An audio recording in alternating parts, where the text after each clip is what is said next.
Hello everyone, Rachel Weaver here. I am making a series of videos in which I ask authors to tell us the story of how their book came to be in the world. So today we have Tiffany Tyson. Thanks for being here, Tiffany. I appreciate it. Thanks for having me.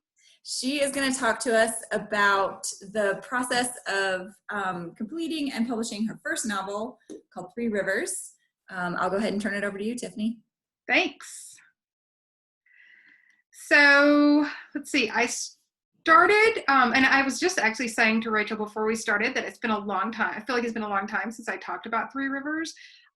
Since then, I've had another book published. So it's interesting to go back and think about like all the things I've learned in the process of writing and working to get a book published. But I will say that I first started trying to write a novel, seriously trying to write a novel, probably 20 years ago, a little more than 20 years ago, perhaps.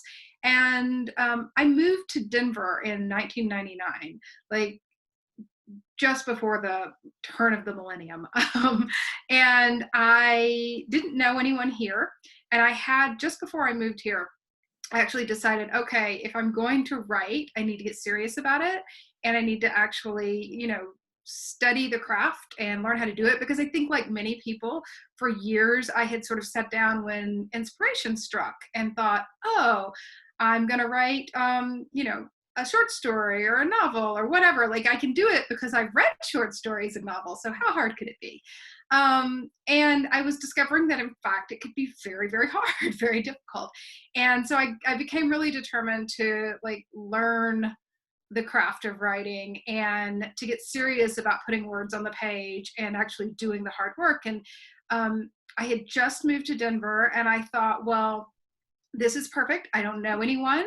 I have a job, but it's not like the most demanding job in the world. And I can just spend tons of time writing and, cranking out the great American novel. And so this was in, late 1999, early 2000.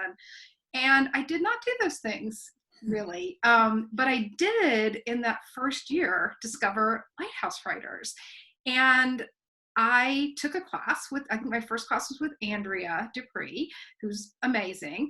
And really after that first class, I basically went home and thought, okay, well, I don't know if this was a good move like career-wise. I don't know if this was a good move personally, but this was a great move for my writing because clearly like, these people know what they're talking about. And so I proceeded to take workshop after workshop after workshop. And Andrea hired Bill Henderson to teach. And she said to me, oh, you should take Bill's class. And so I signed up I was in Bill's very first class, the first class that he ever taught at Lighthouse. And then I just proceeded to stalk him for like the next 15 years or so. And so I wrote that first novel and it didn't get published. And then I wrote another novel and I got some interest from agents. And actually, I heard from agents on the first novel as well. I didn't actually, no one actually wanted to represent it, but they like, oh, lovely writing, etc. And then I wrote another novel and it also did not get published and was kind of a discouraging journey. And at that point I said, I'm done. I'm not doing this anymore. Like it's been years. I have a job. It's fine. I don't have to write novels. So basically said I was giving up, but I continued to go to Lighthouse for parties and the occasional class or the occasional workshop that sounded fun. And I thought, oh, I'll just do it for fun.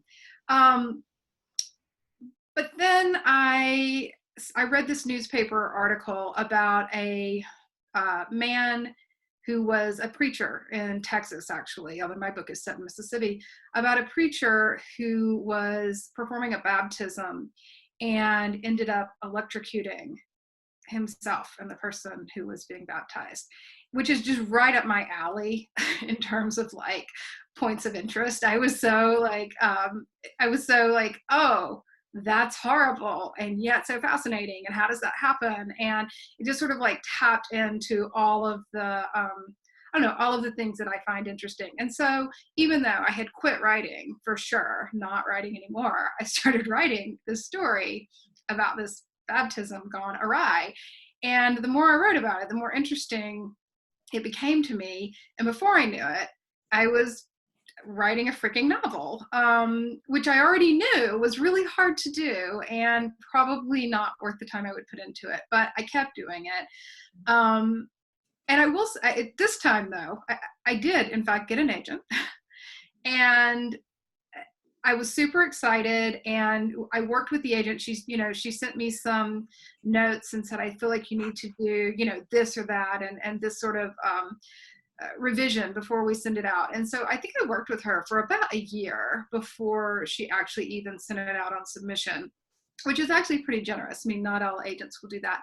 And I really struggled to get it right, to try to get the voice right, to try to get the tone right. I mean, I really, I wanted it to be a good book. And I really wanted it to be published because I felt like I had already gone down the unpublished book road. I felt confident in my unpublished books. So I didn't want another one. I wanted something new. And so she finally did actually, I sent her what I felt like was the last revision I could do. And I said that when I sent it to her. I sent an email with the revision that I said, look, I don't think that I can make this book any better than it is. Someone else could probably make a better book, but I have reached the capacity of my talent and my knowledge and my skills. And this is the best book I know how to write. And if this isn't good enough, we need to re-examine what's going to happen next, because I don't know how to make it better at this point. And I didn't hear from her, and I didn't hear from her, and I didn't hear from her. Oh, it was horrible. And I said to and this was around, I want to say coming up on Thanksgiving. And I said to my husband, I said, I'm done. I'm clearly done. My own agent just ghosted me. So anyway, as it happened, she had had a terrible personal tragedy in her life, a family tragedy that was really out of the blue, unexpected. And she was dealing with that. And really shortly after I declared to my husband that I was done, she sent an email out to her clients saying, basically, here's what has happened. And I know that I owe many of you emails. I know that I owe many of you, feedback. Yeah. It's not going to happen right now. I will get to it. Please be patient. And I mean, she was right. It was a really awful thing that had happened. She should have sent that email out.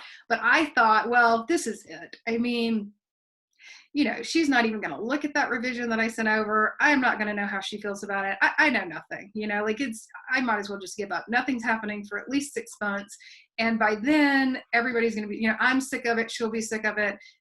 We're done, basically. I just thought the stars were not going to align. So then a month later, she sends me an email and says, this is great. I'm ready to send it out. And I said, oh, okay. Are you sure? Because it's Christmas. Do we send things out on Christmas? And she said, I'm just going to send it to one editor who I think might really like it. And then if she doesn't take it, in January, we'll send it out to all these other places. But I just kind of want to give her a first look. And pretty quickly, I mean, in a few weeks, she called me back and said she's really interested in this novel, and she's going to present it to, they have these committee meetings or whatever. But it sounds good. And so I was super excited, as you might imagine, because finally I felt like I had made some progress. And then I just want to say, I'm just telling this part because I feel like it's so important to understand that on television and in the movies, when people get a book deal, it all happens very quickly, and champagne is popped and people are very excited, and it's just unambiguously joyful. And you dream that that's what it will be. No. Let go of that. I mean, I hope that it's like that for all of you, but it was not like that for me. For me, it was, well, she really loves it, but she feels really strongly that this one plot point is just a bridge too far. And, it makes this one character so unlikable. And so that's going to have to be changed. Well, I went and looked at it. It was that's a major plot point. A good portion of the book actually hangs on this thing that you're calling a plot point. I mean, it's not really a plot point. It's actually the book. And so I thought, well, I said to my agent, I said, I can't just cut that out. I don't know what I would do if I cut that out. What am I going to do? And I said, here are the things I'm willing to, here are the things I think I can do to make this woman slightly more likable. I'm not all that hung up on liking people in fiction, but other people are. And I said, but here are some things I think that I can do to maybe make this woman more sympathetic. Here are some things I'm willing to work on. And so we sent off this, and my agent said, I 100% support you. I agree with you. Great. And she said, we'll see what happens. And so she sent off this list of things that I had devised. And it was, I think, a holiday weekend, like one of those weird holidays like President's Day or something. So it was like a long weekend. And so I knew I wasn't going to hear back until at least Tuesday of the next week. And so I, went about my life. And this whole time I'm actually like in a state of high anxiety because all I can think is, did I actually just like say no to the one person who wants to publish my book when I have been trying to get the book published for a book published for like a million years? But then on Tuesday, she came back and said, the editor came back and said, hey, that sounds great. Let's do it. That was it. That was like the whole level of communication. And there we went. And I did, in fact, have my first book published in 2015. So a mere, 15, 16 years after I started writing a novel. And it was great. And then even before that book actually was sold, because I did say, if this book doesn't sell, I really am done. Like, it's stupid to keep spending so much time doing this. People think I'm insane.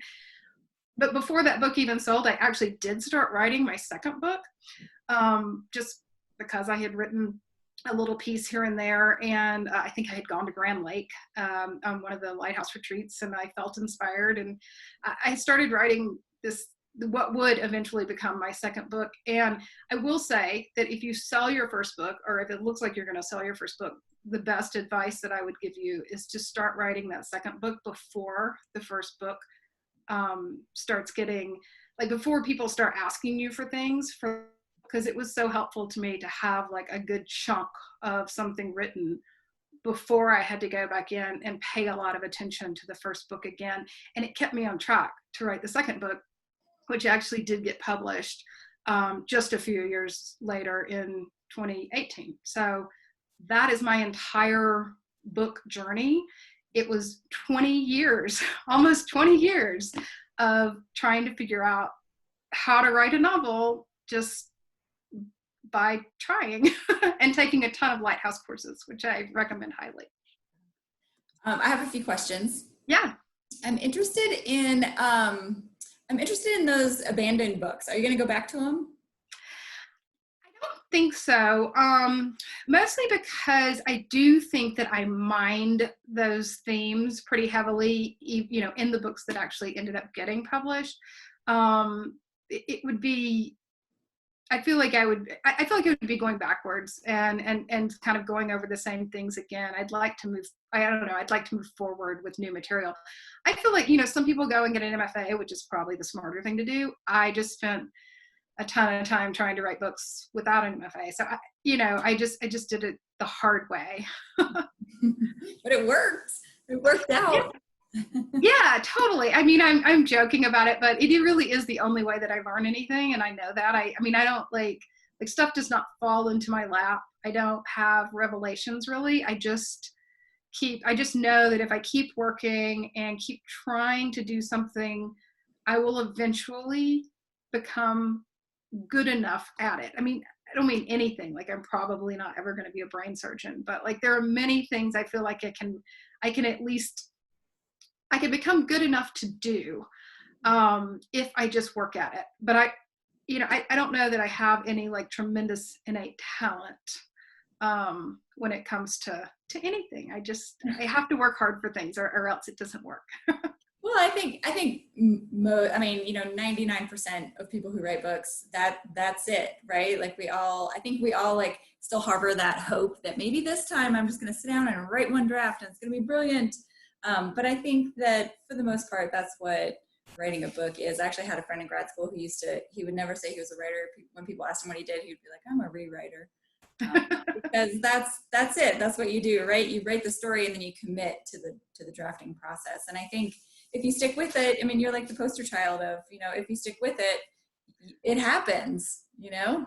Yeah, I am the perseverance kid for sure. I mean, yeah, it's the only thing that ever works in my opinion. And I'm writing another novel now and I'm still just like floundering through it in a way that you would think by now I would have some sort of formula or something worked out. I don't, not at all. I'm still just sort of casting around trying to figure out what it's about and what will come next. I mean, I don't know. So it's a mystery. Well, thank you for sharing your story. I appreciate it, Tiffany. Thanks, Rachel. All right, I'll see you again soon.